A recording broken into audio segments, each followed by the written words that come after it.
Hello, I'm Nicolette Pomba-Van-Zyl, editor of ESI Africa magazine, coming to you from the African Utility Week studio. Today I have Rentia from Tonder with me, who is the head of power at Standard Bank. Welcome, Rentia. Hi, Nicolette. Nice to be Rentia, I here. believe that you had colleagues that went to Nigeria recently, and they came back with some information about what's happening in that country. Can you share that with us? Yeah, we as Standard Bank are quite relevant in all these countries. So we're in 20 different African countries.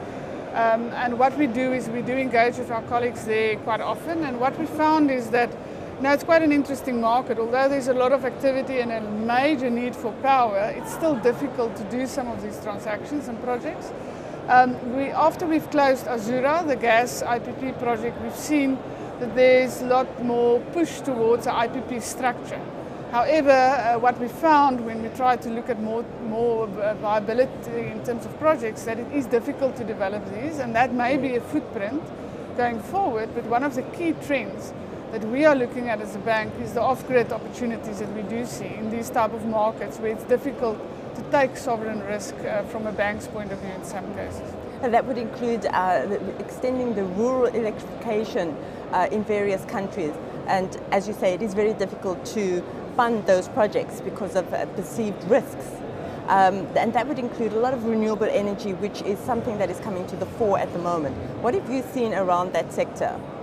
In renewable energy, and I'm talking across Africa, we've seen a lot of appetite, a lot of countries trying to see how they can fast track the development of renewable energy, especially on the back of South Africa and what we've achieved.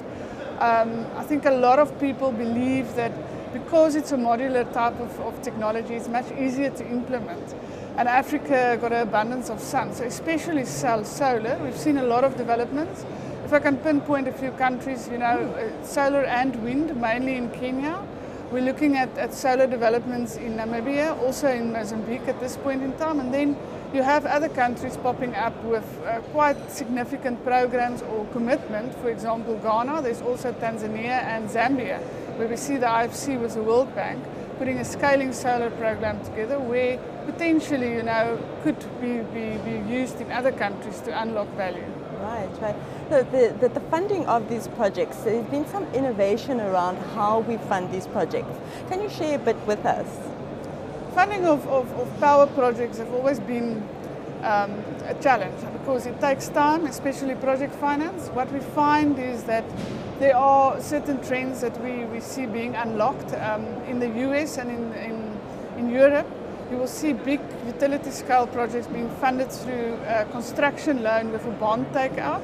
We haven't seen that yet in South Africa, but that is something that we are working on as a bank to see how we can be more innovative. Because if you can structure a project in a better way to optimize your returns, the client's returns, and know that you've got a secure sponsor, it's always better to see how you can bring in various funders. So the commercial banks are starting to enter that space. Yeah, I think if you got comfortable with the program and comfortable with the technology, and you know that you've got competent partners, a commercial bank will follow suit, and that is what we see in South Africa. It's really a good program, and we can do much more going into Africa. Right. So lastly, our conversations that you've had here at African Utility Week, what has surprised you about the questions that are coming up around finance? I think Africa Utility Week has always been interesting because you meet not only private sector, but you need to meet the utilities. And we've participated in a CEO forum where we had some discussions with them. And I think there's a lot of universal challenges in Africa, and that's what really transpired. What you experience in one country is not unique. And the discussion you have is that there are definitely pockets of excellence, and you can learn from each other. So it's that coherence in trying to find a way to make things work and to succeed. And so it's definitely that private sector and public sector needs to engage on this kind of level more often. Yes, and leverage on each other on how to actually develop the sector more successfully. Rentia, thank you so much for sharing that with us.